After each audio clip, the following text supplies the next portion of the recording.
pikirannya nggak digawe. Kita yang cerdas ini karena Allah sistem AI yang bisa menulis rumus-rumus ya. Buatkan rumus dari rumus matematika dari ini dan gratis juga. Teknologi digital dengan adanya poster kartun di depan itu sudah masuk ya Mas ya.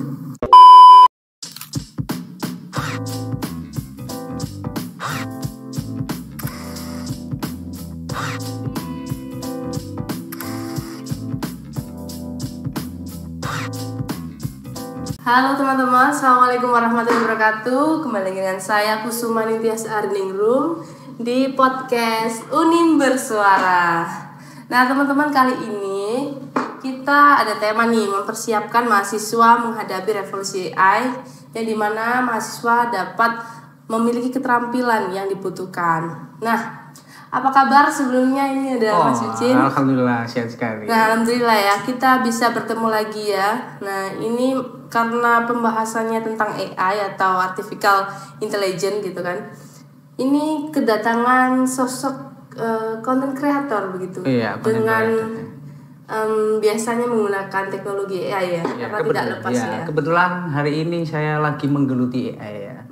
Ya, kemarin katanya dari Jakarta itu ngapain Mas? Oh, alhamdulillah kemarin pas waktu di Jakarta itu saya mengikuti pelatihan AI yang dimana pelatihan tersebut itu diadakan oleh Intel dari ya teknologi Intel AI itu tersebut gitu. Itu dihadiri siapa saja? Oh, banyak sekali, ada mahasiswa, ada pengusaha, terus ada banyak sekali bos-bos perusahaan-perusahaan dan rata-rata dari pesertanya itu dari karyawan.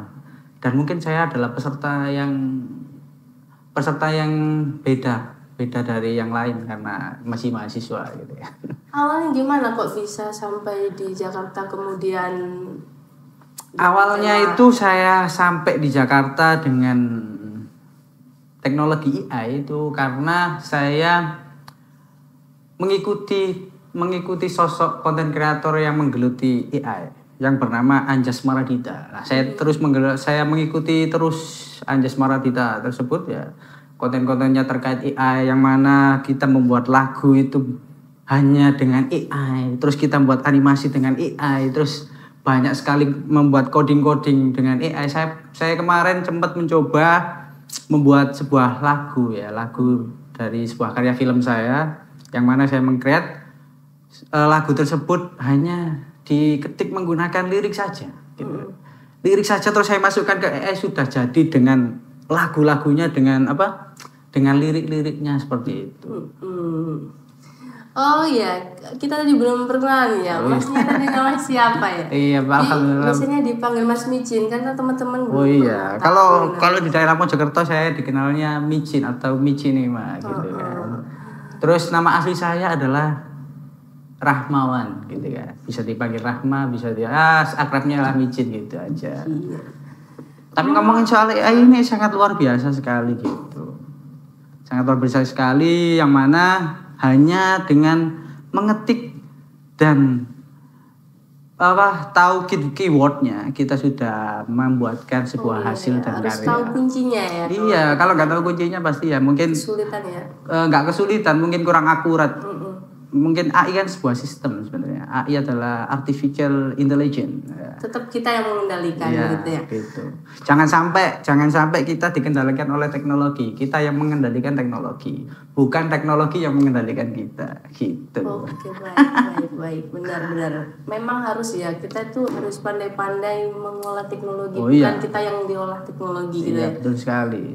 Apalagi kayak podcast gini kan bisa juga dibuat dengan AI, bisa.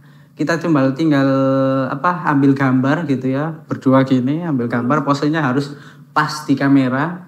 Nah ini kalau menggal gini nggak baik. Jadi fokus kita ke kamera sana ya. Kita cuma tinggal nyenguk gini saja. Nggak usah berbicara. Nah gini, terus kita masukkan ke AI. AI tersebut sudah meng-create dan bisa mensuarakan gambar tersebut gitu. Oh, semudah itu. Itu ada aplikasinya ya, bisa dicari-cari di Instagram saya juga bisa nanti. Ini aku boleh nanya nggak sih, kapan sih Mas ini Sejak kapan menggeluti dunia AI ini?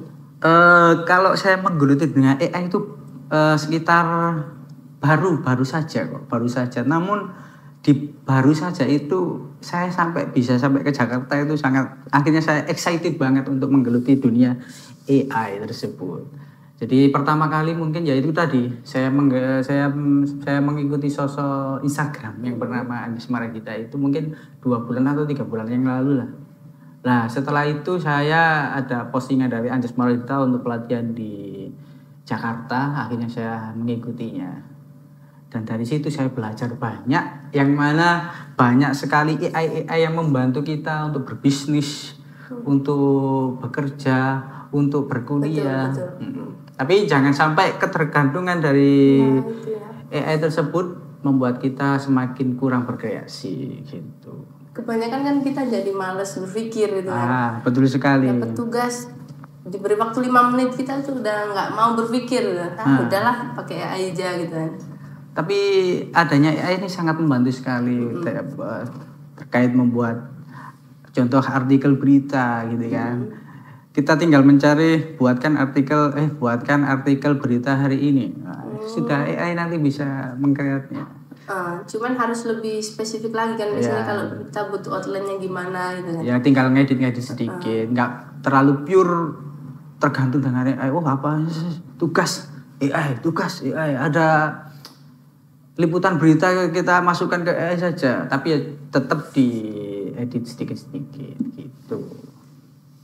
Terus kalau menurut Mas nih gimana sih cara mempersonalisasikan AI ini bagi pembelajaran mahasiswa? Nah, itu tergantung pada individual mahasiswa. Tapi menurut saya mungkin kita nggak terlalu terbelenggu dengan adanya AI. Nggak melulu kita harus apa-apa AI. Tetap kita harus memakai pikiran kita. Jangan sampai itu tadi AI teknologi itu mengendalikan kita, tapi kita yang mengendalikan teknologi. Adanya teknologi kan adanya manusia gitu loh. Dan adanya AI ini adalah bentuk dari sebuah pemikiran manusia yang diterapkan melalui teknologi. Jadi gitu guys. Kayak merubah peradaban terus gitu merubah peradaban. Cuman AI sangat membantu banget buat kehidupan manusia sebenarnya. Jadi semakin cepat. Apalagi Indonesia gini kan ya. Kalau kita nggak belajar AI, kita mungkin tertinggal oleh negara-negara lain. Karena negara-negara lain itu sudah sangat banter sekali gitu loh terkait teknologi AI ini. Apalagi terkait coding, terus apalagi terkait keamanan cyber security-nya itu semua pakai AI semua gitu. Kalau di mahasiswa UNIM sendiri menurut pandangan Mas ini teman-teman menggunakan AI ini masih sampai sejauh mana sih? Untuk mahasiswa UNIM ini mungkin pandangan saya mungkin alhamdulillah sudah baik sekali terkait penggunaan AI, apalagi poster sekarang yang di Uni mungkin itu menggunakan AI juga mungkin ya, kayak animasi gitu kan, keren banget dan mencolok dan menarik sekali gitu loh. Apalagi mungkin nantinya kedepannya muncul karya mahasiswa UNIM yang terbuat dari AI, luar biasa sekali gitu, keren banget loh kalau pakai AI itu. Mungkin saya sebut aplikasinya sedikit ya. Mungkin kalau membuat lagu itu kita pakai Suno AI. Kalau kita mau cari apapun itu kita pakai Copilot. Terus kalau kita mau merubah wajah kita menjadi animasi kartun, itu ada Tanger AI seperti itu. Kalau merubah suara kita berubah menjadi bahasa Inggris, itu ada di CapCut sebenarnya. CapCut, terus ada di atasnya itu ya seperti kayak gini ya, saya tunjukkan ini ya. Boleh. Ini podcast yang tahun lalu ya, ini saya pakai bahasa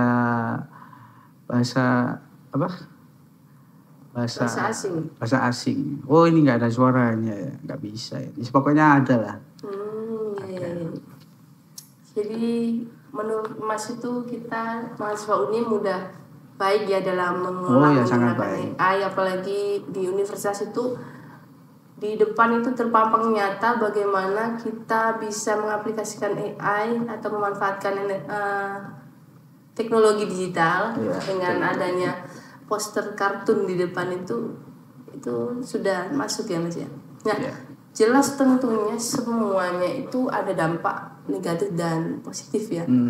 Nah, menurut Mas sendiri dari pengguna ya selaku content creator juga, apa sih Mas dampak negatif dan positifnya selama ini Mas? Mungkin kalau dampak positifnya itu banyak. Yang mungkin salah satunya ya, yang pertama bisa membantu kita dalam bekerja.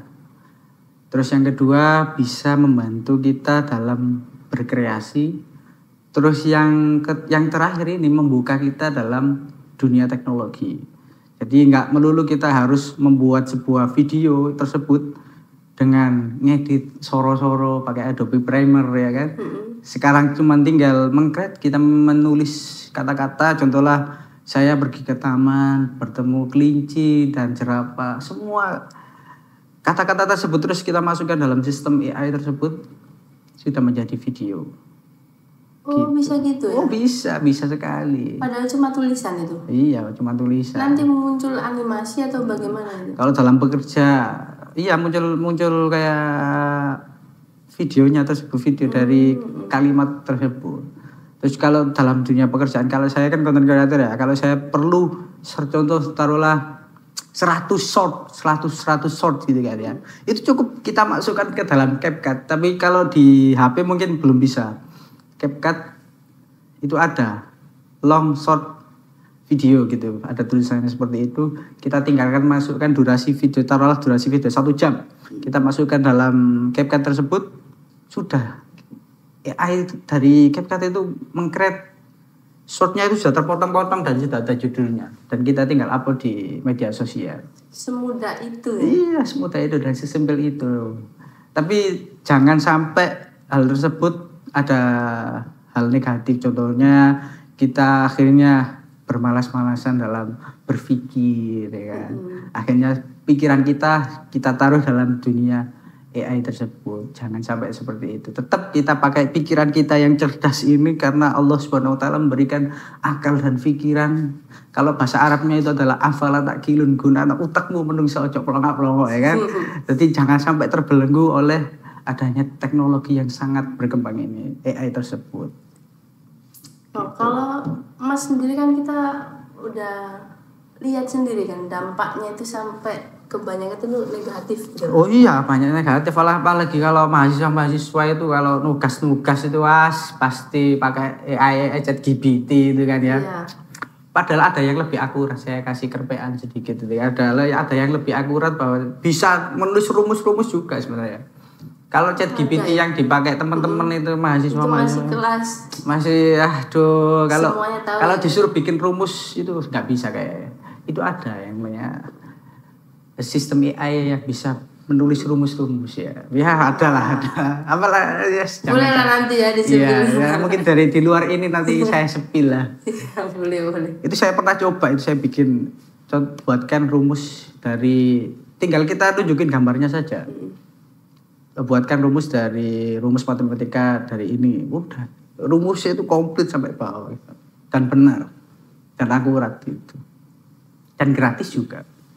Kalau ChatGPT sebenarnya itu prabayar sebenarnya, cuman teman-teman pakai yang free, akhirnya kalau login pakai email. Ya login pakai email, cuman kalau kita buatkan makalah thread apa gitu kan, itu cuman setengah saja karena itu masih free. Kalau prabayar bisa full gitu.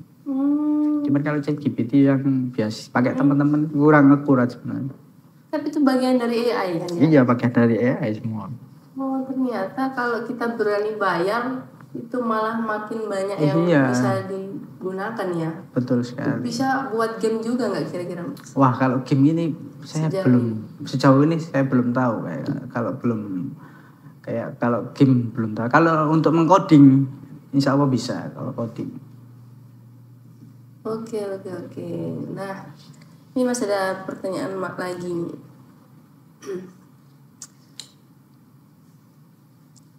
AI ini jelasnya nanti tentunya menghambat ya kan, Iya. menghambat perkembangan kreativitas, imajinasi mahasiswa gitu kan ya. Iya. Yang awalnya kita itu pemikirannya harus kritis, seorang mahasiswa ketika kita lulus menjadi sarjana keluar dengan jurusan AI, bukan jurusan, kan banyak ya kita ada ilmu komunikasi dan lain sebagainya, cuman ketergantungan itu yang menghambat begitu. Bagaimana yang harusnya mahasiswa menjadi sosok yang kritis kemudian Karena adanya Iya. AI akhirnya nggak kritis gitu kan. Nah itu juga kembali lagi ke pikiran kita. Kalau kita hanya tergantung pada AI, akhirnya teknologi tersebut yang mengendalikan kita gitu. Jadi jangan, kalau kita tetap berpikir kritis, tetap cuman berpikiran kritis tersebut kita luapkan di AI tersebut, biar AI yang membolak-balikkan atau meng-create yang lebih baik dan lebih bagus gitu. kita ngirim stimulus ya, bukan AI-nya yang Iya, ya. betul. Karena sayang sekali kalau mahasiswa yang berpikiran kritis akhirnya kalah mbak AI kan, ya nggak asik gitu kan. Iya, takutnya kan ketika kita sudah dianggap sudah pasca sarjana, kemudian keluar dengan masyarakat, katanya mahasiswa, terus kita ditunjuk di sebuah masyarakat itu tadi untuk pidato atau apa. Kita tergantung AI dan tidak bisa berbicara di depan publik gitu kan. Public speaking kita belum terolah. Tuh. Mungkin AI hanya bisa ya itu tadi, kalau kita nggak belajar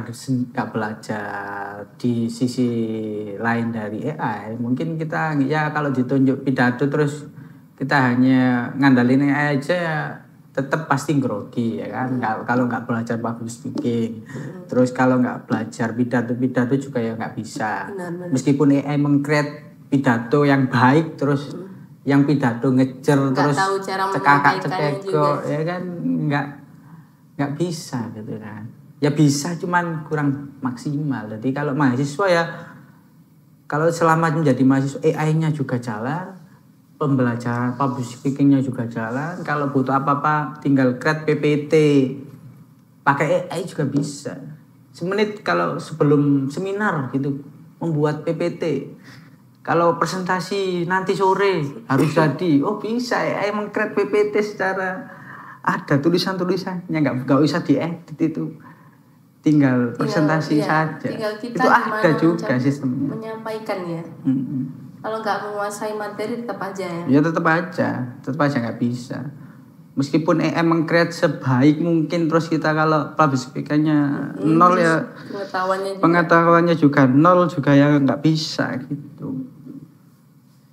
Tapi adanya AI ini ya sangat membantu sekali. Tapi kalau yang nggak ngerti AI pasti ya wis AI tugas sopo AI kan. Akhirnya pikirannya gak digawe gitu.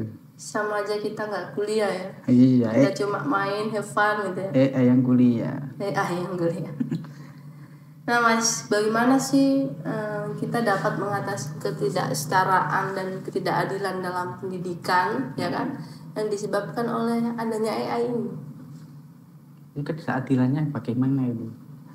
Nah, ketidakadilannya itu kan terkadang itu ini, misal di kelas gitu kan, biasanya kita dapat tugas. Ya, mungkin kalau kita dapat tugas gitu, terus kita ngerjainnya pakai AI, terus nilai kita jelek gitu kan?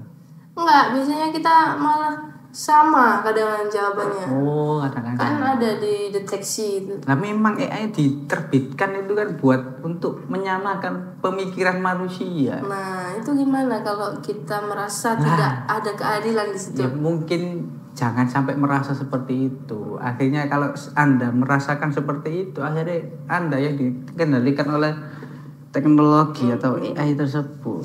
Jadi gitu ya? Iya. Soalnya banyak banget nih teman-teman mahasiswa yang bilang, Mbak, ini gimana sih Mbak, kok mesti jawaban saya sama teman-teman, padahal udah pakai ini loh. Nah, kalau itu ada triknya sebenarnya. Kalau itu kan akhirnya membocorkan untuk biar nggak orang kerasa gitu. membocorkan mahasiswa untuk kalau tugas pakai AI. Wah, nanti saya di omel-omelin sama dosen-dosen itu. Ya ada, ya bisa dipelajari sendiri lah, pasti ada. Itu. Ya mungkin jangan sampai merasa wah nggak adil kayak AI kok tambah pinter terus aku nggak pinter-pinter kan. Jangan merasa seperti itu. Anda lebih pintar daripada AI gitu. Harus ada seperti itu. Mungkin itu aja sih pertanyaan dari teman-teman dan juga saya gitu selaku pengacara podcast kali ini. Dan mungkin saya juga minta nih pesan terakhir dari Mas Micin gitu di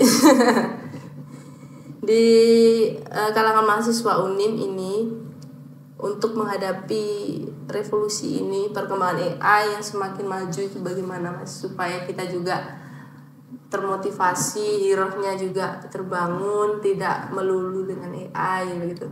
Ya mungkin kita harus melek digital ya, melek digital karena dunia digital ini apalagi munculnya AI itu membuat sebuah revolusi baru atau dunia baru yang bernama AI ini. Jadi untuk mahasiswa Unim ini ya terutama harus melek digital, harus paham betul untuk memanfaatkan digital. Jangan sampai disalahgunakan AI ini.